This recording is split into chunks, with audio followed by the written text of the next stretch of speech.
Seguimos en el tema cuarto de este curso de filosofía, que es sobre la filosofía de la naturaleza, es decir, preguntarnos el porqué, la pregunta metafísica sobre lo que está fuera de nosotros y que es tangible, que es material. Esto es la filosofía de la naturaleza. Y vamos a seguir viendo aquellos modelos científicos que se han dado a partir del siglo XVI, es decir, en la edad moderna y contemporánea, y decíamos que vamos a estudiar los 6 modelos científicos predominantes porque nos interesa ver su relación con la filosofía y de alguna manera también con la teología. El primer modelo, hemos visto, es el mecanicista. El segundo modelo científico que predomina es el dinamismo. Dynamis en griego significa fuerza, y de aquí va a venir en gran parte la aportación fundamental de este modelo científico, que es pues un modelo que se opone al mecanicismo de Descartes. ¿Y por qué? Bueno, pues porque el mecanicismo de Descartes era demasiado estático, era como un mecanismo, ya lo dice la palabra, como una máquina que funcionaba así de manera automática, sin ningún cambio en sí mismo. Los fundadores o iniciadores del modelo dinámico son Newton y Leibniz, que a todos seguro nos suenan.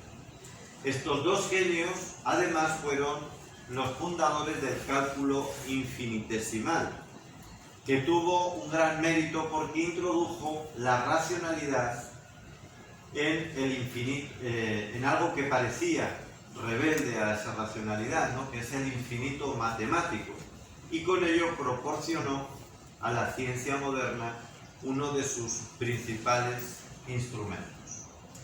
Pero lo que más nos interesa es que tanto Newton como Leibniz y luego sus discípulos integraron matemáticamente en el ámbito de la física nociones que el mecanicismo había obviado, había ignorado, sobre todo la noción de fuerza, y de ahí viene el nombre de dinamismo.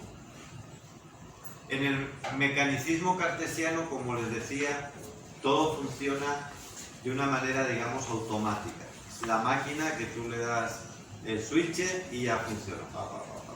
Y olvida que hay otros elementos, hay otros factores que no están incluidos en esa máquina. Y esto es lo que hace el dinamismo, dándole particular importancia a la fuerza. Esta es una caricatura de Leibniz, ¿no?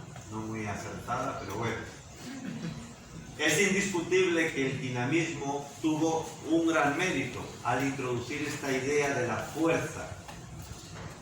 Y esto supuso pues una gran aportación a la ciencia y mostró, como les digo, la insuficiencia del método mecanicista. Pero, sin embargo, el dinamismo tampoco responde a la gran pregunta metafísica, que es el porqué de la realidad.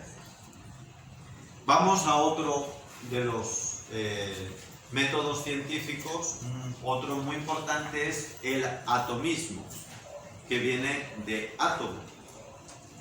El atomismo podríamos decir que existe por lo menos 500 años antes de Cristo.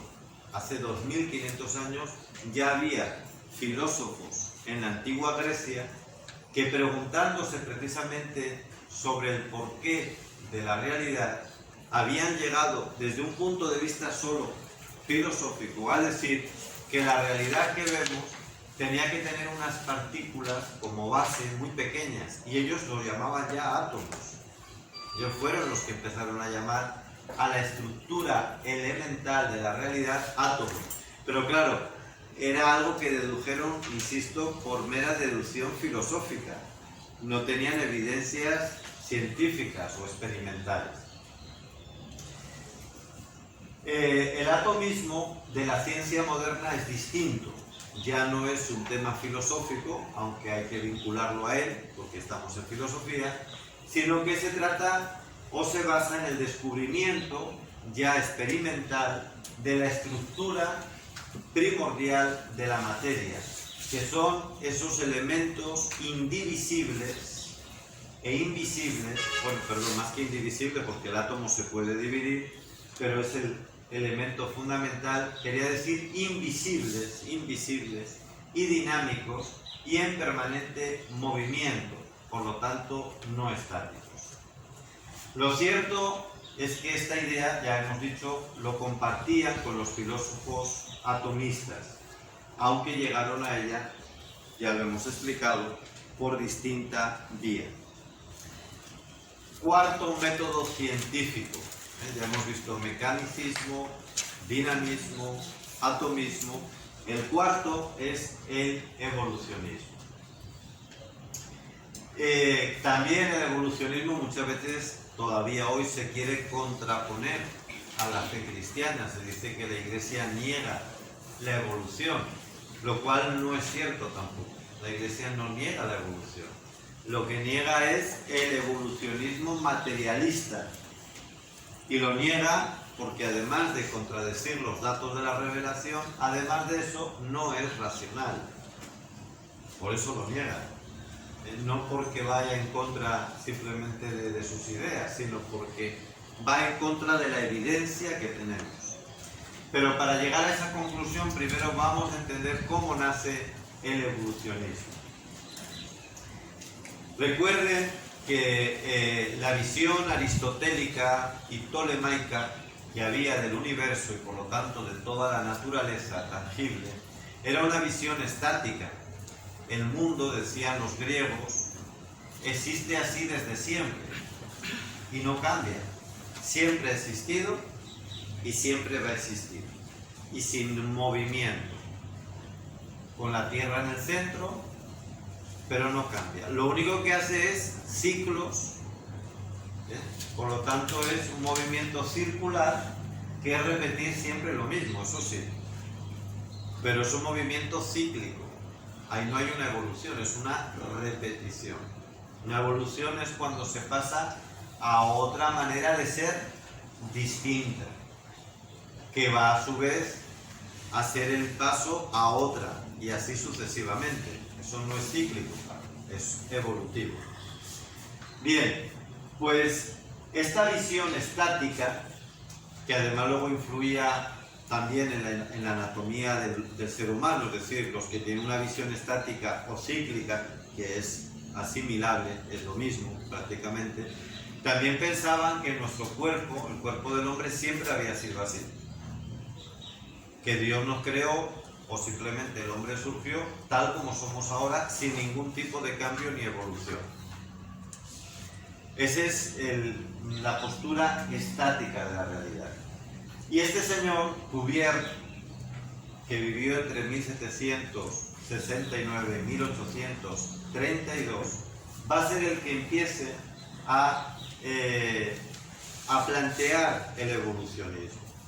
Y hay dos ramas de la ciencia que van a ser fundamentales en este evolucionismo, como son la anatomía comparada y la paleontología. La anatomía comparada pues significa poner varios esqueletos, en el caso de que sean ya personas o animales muertos, y comparar cómo, dependiendo la época, han ido evolucionando y cambiando o no, o si en 1000 años, 2000 o millones de años o cientos de miles de años han seguido igual. Eso es anatomía comparada. Y la paleontología tiene mucho que ver con eso, es el estudio de los restos fósiles, tanto de hombres como de animales. Gracias a estas ciencias, a Cuvier, etc., se llegó a la conclusión de que la vida no es estática, sino que la vida evoluciona, sufre muchos cambios. La vida en general, nosotros en nuestro cuerpo, el resto de las criaturas, la propia Tierra evolucionó, el cosmos evolucionó, y ahí está la teoría del Big Bang, que también uno de sus padres fue un sacerdote, Georges Lemaitre, que fue el que llegó a la conclusión de que el universo también evoluciona y que está todavía en expansión.